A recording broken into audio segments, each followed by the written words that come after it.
झाली, शत्रूस नल्ले लल्ले ते स्वरासाठी धन्य झाली. या युगपुरुषाने महाराष्ट्राची माती, या युगपुरुषाने महाराष्ट्राची माती. तलवारीचा आवाज गुंजला, आठवण तो सह्याद्री. तलवारीचा आवाज गुंजला, आठवण तो सह्याद्री. शौर्य आणि पराक्रमाची मूर्ती राजे शिवछत्रपती, राजे शिवछत्रपती. करून त्यांना त्रिवार वंदन सुरू करते मी माझे भाषण. छत्रपती शिवाजी महाराज यांचा जन्म 19 फेब्रुवारी 1930 रोजी शिवनेरी किल्ल्यावर झाला. किल्ल्यावरील शिवाई मातेच्या नावावरून त्यांचे नाव शिवाजी ठेवले गेले. छत्रपती शिवाजी महाराज यांचा जन्म 19 फेब्रुवारी 1930 रोजी शिवनेरी किल्ल्यावर झाला. किल्ल्यावरील शिवाई मातेच्या नावावरून त्यांचे नाव शिवाजी ठेवले गेले. छत्रपती शिवाजी महाराजांच्या आईचे नाव जिजाबाई व वडिलांचे नाव शहाजीराजे भोसले असे होते. 350 वर्षापूर्वी माझा देव भगवा घेऊन लढला नसताना, 350 वर्षापूर्वी माझा देव भगवा घेऊन लढला नसताना, तर आज औरंगजेबाच्या औलादींनी संपूर्ण भारत बेची राख करून सोडला असता, संपूर्ण भारत बेची राख करून सोडला असता.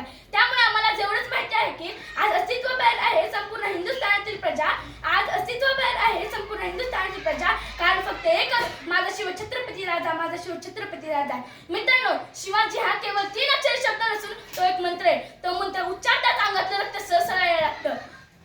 वाघाची चाल, गरुडाची नजर, स्त्रियांचा आदर, शत्रूंचे मदर असे हे मावळ्यांचे मदर असे छत्रपती शिवाजी महाराजांचे शिकवण. ताजमहल ही एक प्रेमाची निशाणी आहे. ताजमहल ही एक प्रेमाची निशाणी आहे. शिवनेरी किल्ला एका सिंहाची कहाणी आहे. शिवनेरी किल्ला एका सिंहाची कहाणी आहे. 300 किलोमीटर लांबीची भिंत बांधायला 150 वर्ष लागली. मात्र छत्रपती शिवाजी महाराजांनी अवघ्या 50 वर्षाच्या कालावधीत जे किल्ले बांधले त्याची एकंदरीची लांबी 4000 किलोमीटर इतकी भरली. त्या भिंतीला आम्ही जगातील आश्चर्य म्हणतो. अरे मग हे काय आहे? नुसता अभिमानच नाही तर गर्व आहे मला मी मराठी असल्याचा. ब्रिटिश लोक ओम या शब्दावर संशोधन करते की ओम बोलण्याने शरीरात ऊर्जा का निर्माण होते, पण मला असे वाटते की खरं संशोधन छत्रपती शिवाजी महाराज या नावावर करायला हवं. अंधाराला घाबरत नाही, आभाळाची साथ आहे. अंधाराला घाबरत नाही, आभाळाची साथ आहे. कोणापुढे वाकत नाही, मराठ्याची जाते. कोणापुढे वाकत नाही, मराठ्याची जाते. वाघ आणि मराठी उगा कधी कोणाच्या नादाला लागत नाही, पण आमच्या जर नादाला लागत तर तिला फाडल्याशिवाय आम्ही राहत नाही. जय हिंद, जय महाराज. छत्रपती